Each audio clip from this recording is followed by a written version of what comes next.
Welcome to this edition of the Capital Brief. I'm Seth Berenzweig. We're here in our lovely BL Media studio in downtown Tysons, Virginia, back with our friend and colleague, John Tamny. John, how are you? I'm great. Good to be back. Great to see you again. Another beautiful day here and back in the studio to talk about the recent hot issue. This is something that is both fascinating and perplexing, and it was really hard to even believe, but let's jump right in. The United States representative to the WTO, the World Trade Organization, has announced a new about face for the United States government position on whether or not we would back a resolution by the WTO requiring the pharmaceutical companies to waive their patent rights in the COVID-19 vaccines. This is a really big deal for many reasons, but this is not a new topic to the WTO. Last year, a number of member nations, including, for example, South Africa and India, had pressed for this, and the Trump administration was having none of it. And they obviously said, we're not going to allow theft of patent rights for pharmaceutical companies. The new administration, through its representative to the WTO, has announced an about face on this and is saying that the United States is now going to back that effort, although the EU and the UK feel otherwise. Is this story a big deal, and if so, why?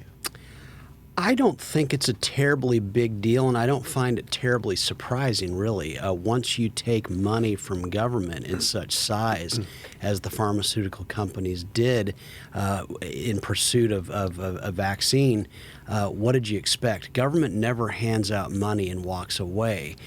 There's an expectation that comes with it. We own you a bit.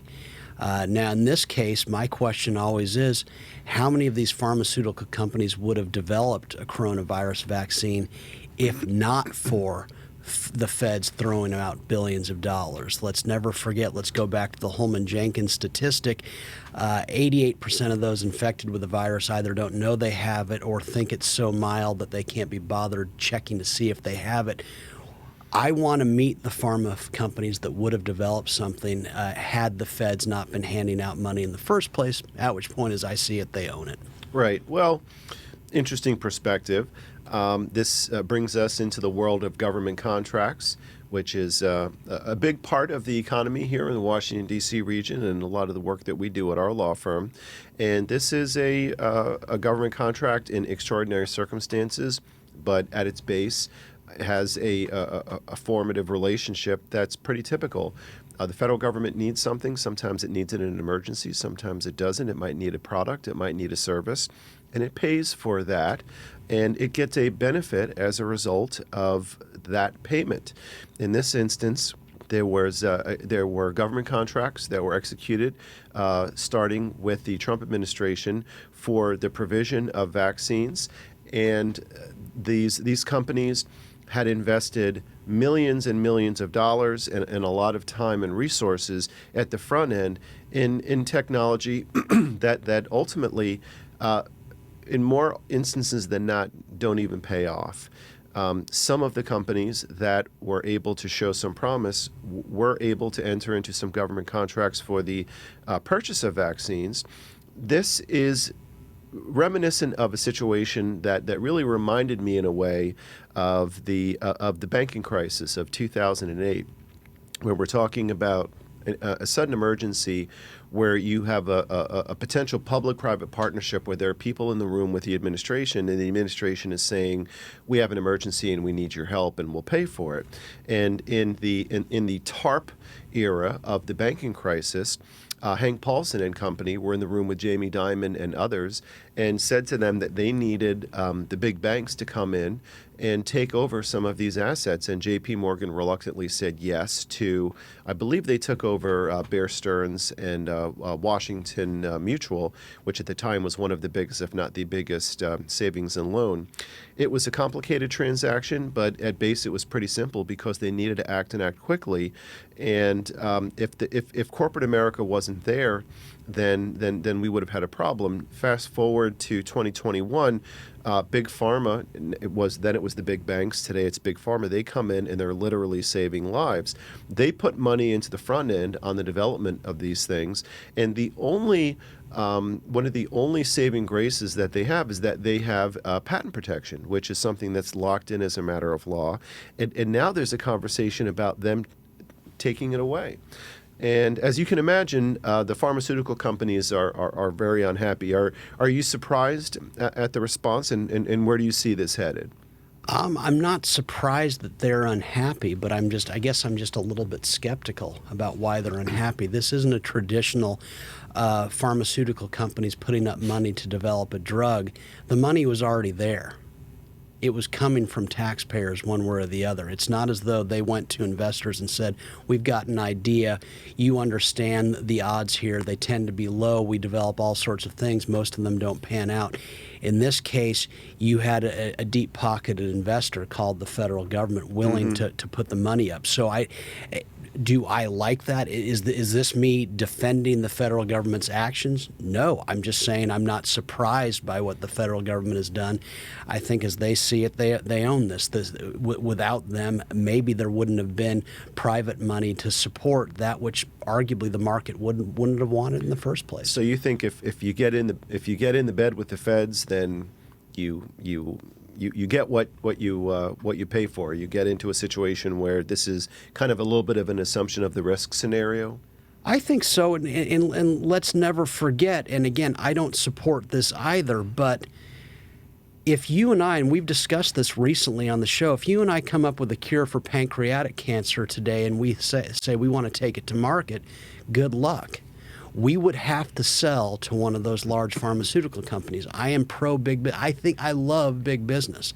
But let's be clear here that you and I could not bring it to market. We would have to sell to them because they are dialed in much better to the FDA and could get that drug approved much more quickly than we could, as in we could never get it approved.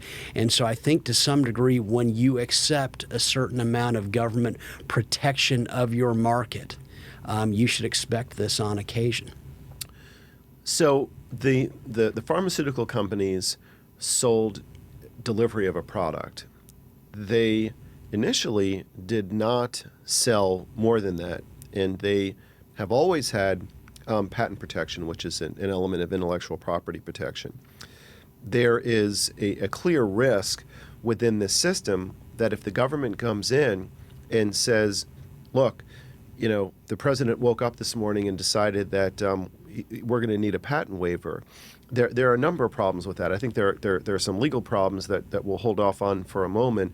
But from an incentive standpoint, it would be incredible for the administration to think that this isn't going to have a chilling effect on a public-private partnership to deal with emergencies.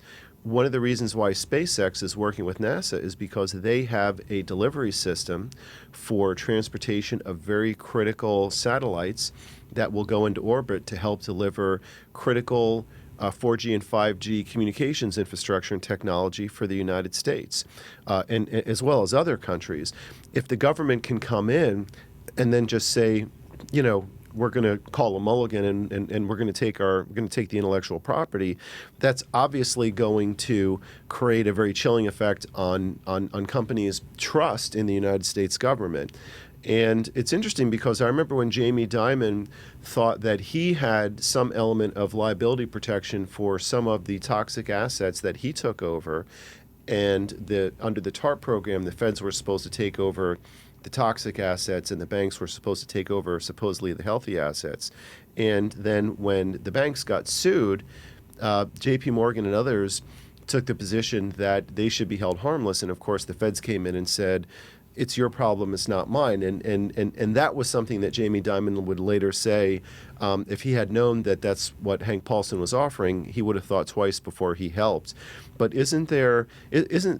obviously there's some kind of a risk from a factual standpoint, because if one day you're delivering something and then you're able to have some intellectual property protection, if you're a company and you're not developing vaccines, but you're a government contractor in the Washington area, and you're developing launch technology for NASA, or you're a software development company here in Washington, D.C., and you're delivering critical technology that you hold a patent for to help with cybersecurity infrastructure, doesn't this send an inconsistent message that governments, the companies may or may not be able, moving forward, to trust the United States government as to what does their contract really say? What are they really selling, or what are they giving up?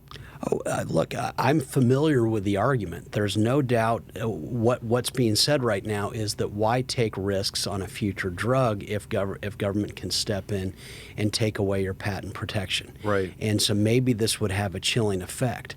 I think the difference here, once again, is that they already knew the funds were there. The investment was already there. It's not as though the pharmaceutical companies were taking on a lot of their own or investor risk. The money was there for them. And so I think it's a little bit different in that regard, after which I think the patent debate is almost a separate one. I subscribe to the view that if you have a great idea, don't worry about patenting it, because if it's truly great, no one's going to take you seriously in the first place.